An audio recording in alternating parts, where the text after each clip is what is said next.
Sloppy Waffle 69. In today's video, we're going to look over the next of the 4 ships featured in this Java C event that Wargaming's been doing, and that is the Tier 6 light cruiser for the Commonwealth, HMS AS Perth, which is Australian, obviously. Yeah, the Perth, an oldie but a goodie, man. What a ship this is. I'll tell you what, one of my favorite Tier 6 cruisers to play. I always find myself gravitating towards this thing. I think this was the test bed that laid the foundation for the tech line Commonwealth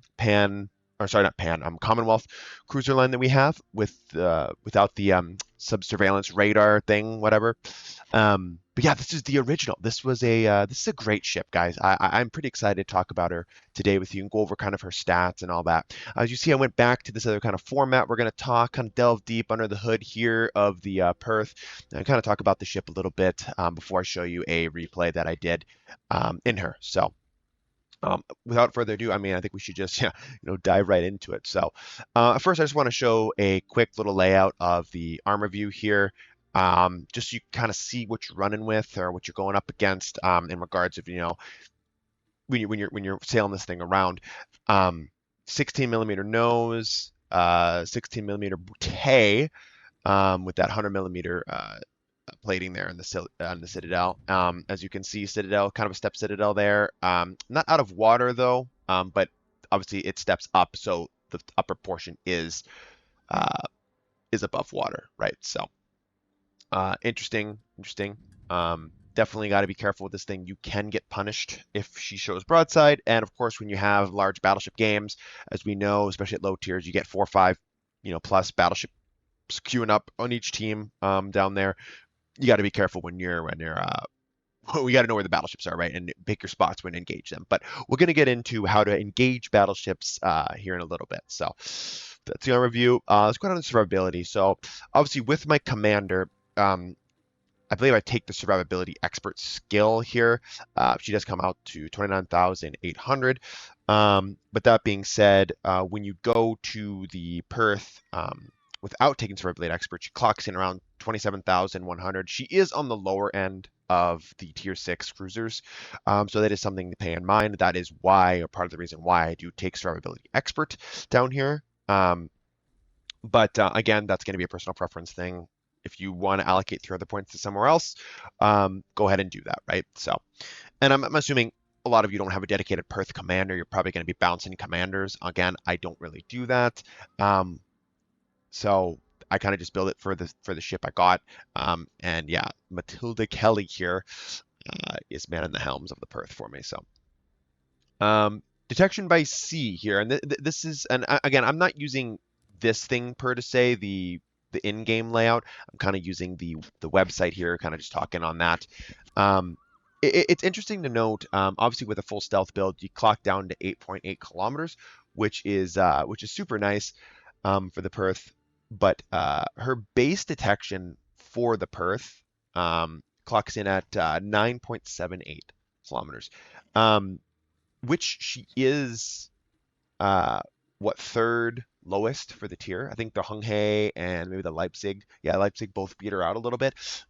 Very, very stealthy for a tier 6 light cruiser. So that is awesome. Awesome. And you're gonna need to utilize this to the fullest, let me tell you. Another thing to note is, her max speed, as we go down the maneuverability here for her, her max speed for the Perth is clocking in at 32.5 knots. Obviously, with the Sierra Mike flag, you're clocking up to 34.1. And very interesting to note about the Perth is, kind of like the Royal Navy light cruiser line, the Leander, and I believe the premium tier 6 light cruiser, the Dido. She does have that improved acceleration. She can start up on basically on a dime, right? So which is 8.4 seconds to reach full speed. That is awesome. So that's going to be very, very useful to pick your spots to engage, when to come out of cover and, utilize those torpedoes or whatever it may be that she has, that whatever situation basically presents itself, you have that at your disposal, which is awesome. For the rudder shift time on her, she is 6.1 with the upgrade that I take, but she is clocking in at 7.6, which again is not bad. It's about a top 10, I believe, for cruisers. Or it's definitely not bad. It's going to be super nice, and a lot of these low tier ships are decently maneuverable. So super awesome um, for her. And then her turning circle radius of 700 meters. I gotta double check. I'm pretty sure that is the upgraded. Yeah, no, it's standard. That is the standard rudder shift for her. Or sorry, turning circle radius. So as we go into artillery, she has the 4x2 152 millimeter main battery there. With her 180-degree turn time with 22.4 with commander skills and upgrades. But her maximum range is only 12.8, and that is definitely on the shallower side. You're going to have to factor that in when you play. But then when you see her consumable loadout, it's going to kind of make sense for you.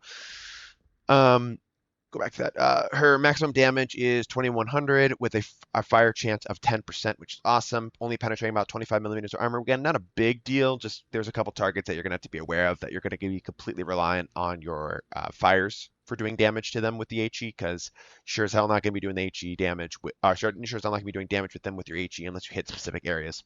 So, and she does have armor piercing on here, which is clocking in at 3,100 damage for the maximum AP shell hits. 4x2, 102 millimeter secondaries. Again, they're there. Don't rely on too much. Maybe doing that rare shot against a DD or setting a fire. Don't really rely on these two a whole lot.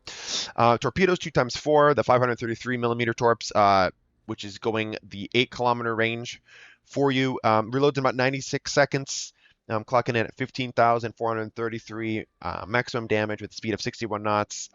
Pretty stealthy, though, with the 1.3 kilometer detectability range. Again, pretty slow torps. She has them.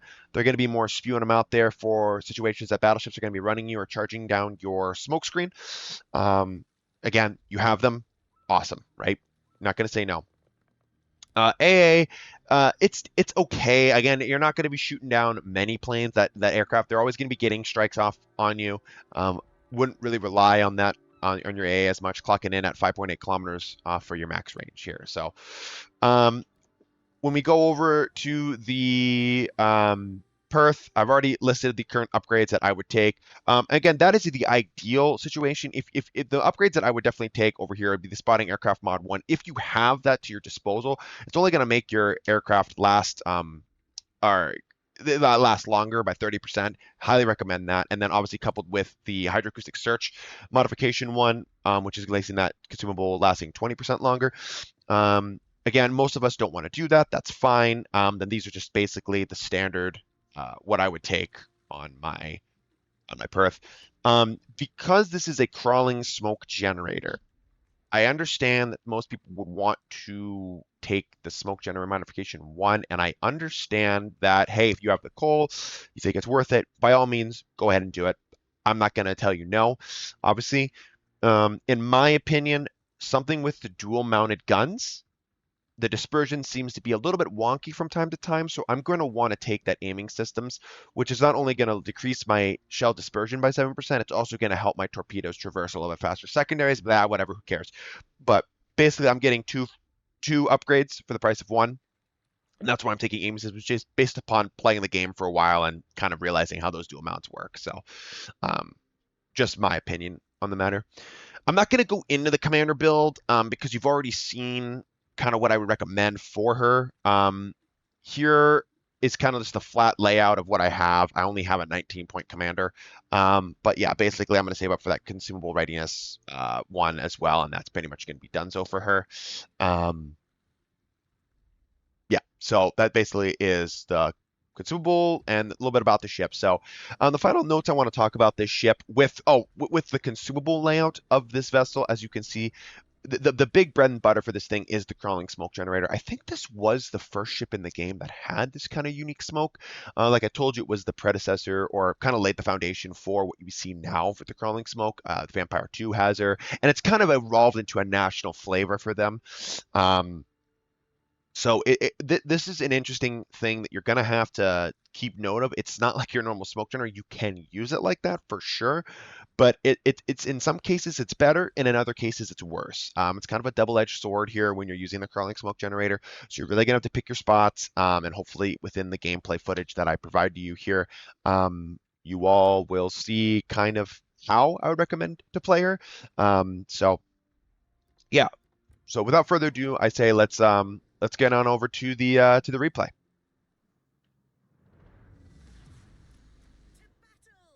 Alrighty, here we are in the battle now with the Perth. So hopefully I'm going to be able to shed some light and highlight just a little bit about her, and how she plays, and hopefully it can help you guys out, whether you obtained her through Santa Crate, or if you ended up being lucky enough or shed the money or whatever to get her in the crates or whatever, to obtain her. Hopefully I can show you how to play her. So the Perth here is definitely an interesting light cruiser. Obviously, her consumable layout allows her to extend her main battery firing range up to 14 point something and change, I believe, from the low 12.8 kilometers. And then you also have that ability that not only can you sit at range with the spotter up with your crawling smoke generator, but you can actually um, go to where your main battery is in range, 12.8 kilometers, and smoke up with that crawling smoke generator. So a lot of you are probably asking, or I mean, let's be honest, a lot of you probably know by now, but for those who don't know how the crawling smoke generator works, basically the crawling smoke generator is a smoke generator that will constantly disperse smoke for you with a certain number of seconds in between that it does the puffs of smoke. So your smoke will be dispersing for longer, but the smoke will fade and last only for about 7 seconds or so. And some change. I'm not 100% sure on that. It will tell you though, once you hover your cursor over the smoke consumable there. But yeah, if you want to stay concealed in your smoke screen while it's dispersing and moving, quarter speed is the way to go. Quarter speed is what is going to allow you to stay concealed and make sure that you utilize your smoke screen to the fullest, so you don't so that you aren't seen basically, which is why we have that. But it's also again, it's a double-edged sword, like I've talked to you because, or like I was mentioning to you before earlier on in the video, because yes, I can keep myself concealed and I can shoot and keep moving, but then if for some reason someone is detecting me through my smoke, well, I have to then thus speed not only outside my latest smoke puff, but also sail fast enough through the bursts of the smoke so that it keeps dispersing, so that you can basically see and have line of sight on your target, right?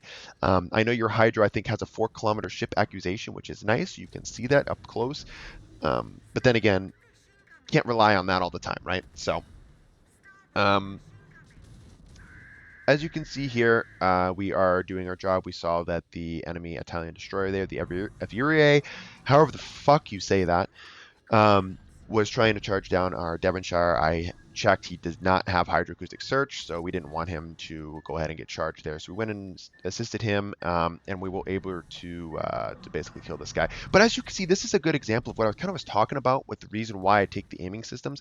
I mean, the double, the double barrel guns shell dispersion is very wonky at times. And I've noticed that. I mean, so that's why with no hesitation, no question, I will take aiming systems on this ship.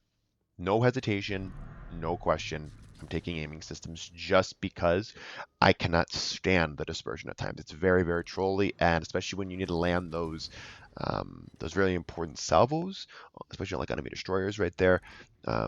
They definitely comes in clutch, right? So going back to what I was saying about the smoke dispersion, kind of a double-edged sword. Yeah, basically, just to sum it up, it's one of those things that if for some reason you are detected, like let's say radar, let's say hydroacoustic search, like German 6 or 7 kilometers hydroacoustic search, it's going to be hard for you. Obviously, if you have no line of sight on the target, or the target can seize you, yeah. So basically, you won't be able to see anything. You're just going to be a sitting duck and blinded. So just you have to be careful when to use that and position yourself in certain positions where that won't be a factor. So know your enemy again. Number one with the Perth. Know who you're fighting, know who you're engaging, and be conscientious and wary of your smoke screen firing penalty. I've seen a lot of ships. I mean, it's mostly prevalent with like a battleship that has it, like the Italians, as their smoke firing penalty is way higher. But one thing you should always do when you're playing a smoke firing cruiser, or I guess in this case a battle, also in other cases like a battleship, just know what your smoke firing penalty is, because you don't want to look like a doofus when you smoke up and then shoot again, and then you get instantly lit up, right? So just pay some mind to that. So here we are. We're going to the other flank. We see there's a little bit of a battleship push here, ship push. I just want to make sure I can assist them by sending HE downrange, hopefully setting some fires here, which the Perth excels at. In my opinion, a 10% fire chance with 8 guns of 152 millimeters, that rifles there that are reloading decently quick. Ish for this tier. I find myself setting a lot of fires when this thing. So the HE is definitely awesome. It's going to be your bread and butter on this thing mainly. There are the few times that I do use armor piercing, against enemy cruisers or whatnot. But yeah, I definitely would say the HE is the way to go in this thing. Here's an example of just typical cruiser 101. I'm in a pre-kited position, shooting HE, keeping myself angled, knowing where all the targets are, knowing where the battleships are as well, presenting a little target, at least enticing target as possible towards my vessel. Of course, they're very concerned with the proctor right now, so there's no reason. So basically, I know that they're going to be mostly concerned with the proctor, so there's no inherent threat right now, especially knowing where the enemy's guns are looking. So just keeping my head on a swivel, so to speak. But yeah, so we're going to be doing this mainly. This is mainly the Perth 101 here, guys. Just long range, or not long range, but long range for it, which would be 12.8 kilometers as his max. HE spamming like this. Of course, my smoke screen is down, so I have to be conscientious. And knowing that I'm engaging an Agincourt here in its secondary battering range, I have to get this guy killed, and I have to kill him quickly, or he will just melt my vessel. And thus begins the automated damage mechanism and the light show, which is its secondary. So there is some times that I'm shooting HE looking for the fires, which I ended up getting one. I don't know if he was out healing my fire, if it was going really slow, but I did switch to armor piercing because I thought I could chunk his super and just do that raw pen damage potentially. I should have just stuck with HE here. I think with more often than not, you're going to be wanting to, most situations, shoot with your high explosive. I probably would have killed him quicker and maybe saved a couple, maybe 1,000 HP, a couple hundred, something like that. I would have saved my vessel from taking some of that potential damage. So we got him out of the game. Awesome. Again, looking at the minimap, seeing what is there, 3 enemy ships over there. There's no reason to continue sailing towards that direction because they're going to be pushing towards me. Knowing that my smoke screen is almost up, I'm going to start pre-kiting myself again, throwing my torpedoes wherever I think maybe the enemy destroyer or cruisers are going to sail, and then I'm going to smoke myself up and start farming. Now, I obviously don't know. Like, no one's spotting the ships for me right now, so was this a good smoke? Probably not. And they're just going to be blind firing my smoke, which I believe the Hawkins hits me a couple times, doing very minimal, like, superstructure smoke funnel damage, so it's like nothing too major. But then again, this is what I was talking about with that double-edged sword. Now I've blinded myself. I can't see the target. They obviously know where I'm at, and they're just going to continuously keep firing into my smoke screen, hoping to get lucky hits. So just something to keep in mind. Don't do this. Just be wary of where it is. I mean, you could have thus smoked up, disengaged, and then sailed outside your smoke screen. I'm just crawling because I'm thinking, oh, maybe my battleship's going to detect the Le Glacenaire here any minute now, which obviously isn't the case. So, but yeah, basically, I popped the spotter. We end up getting vision of the Glacenaire. So we're just going to start the HE farming simulator here and going to town. HE is very prevalent on this thing. As you can see, I've already talked about it. Going to disable his rudder there. I'm just going to do that, anywhere between 2,000 to 4,000 HE damage on him. I switched to armor piercing, thinking that he was going to go potentially broadside, show me some good pen damage here, and nah, not the case. So, and I'm starting to get some aid from my battleship here. So we're just going to stick with the HE, I think. We might switch to armor piercing. Yeah, there it is. See, darn. So yeah, just I'm more of an opportunist here. Definitely just stick with the HE. I think you're going to get better results overall with her um, when you do that. So. One thing I do want to note is that, and this is kind of just a side note, I'm just going to stick it in here. The prevalence of smoke firing cruisers nowadays is so disappointing to me because I feel the overall playstyle is very lazy. Um, and I'm not a big fan of it all the time. We had the whole Jinan line, and then a lot of, thus insert premium after premium after premium ship of this, and it seems like it's always cruisers doing it. Um, and I think it's just Wargaming realizing that they've kind of screwed up the meta with cruisers. Like the survivability of, the prevalence of overmatch and whatnot. It's like it's harder and harder and harder, like to play cruisers, and especially in open water, unless you have, really really good hands and RNGs in your favor. And I don't find smoke cruisers very fun.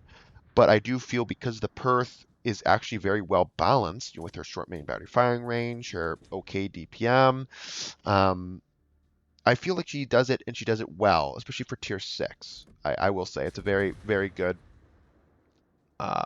ship, and I would highly recommend her. I think this is a great ship, and everyone should have a lot of fun with her um, here. So, as we wind down the game here, we're going to pick up this kill in the DD, and I believe we're going to finish top on the team here, which is no big deal. But yeah, basically, guys, I would give the ship two thumbs up. Highly recommend her. Super fun ship to play, and she's a good crew trainer for your Commonwealth cruiser line. So, anyways, I hope you guys liked the video, and I'll go ahead and catch you guys next time.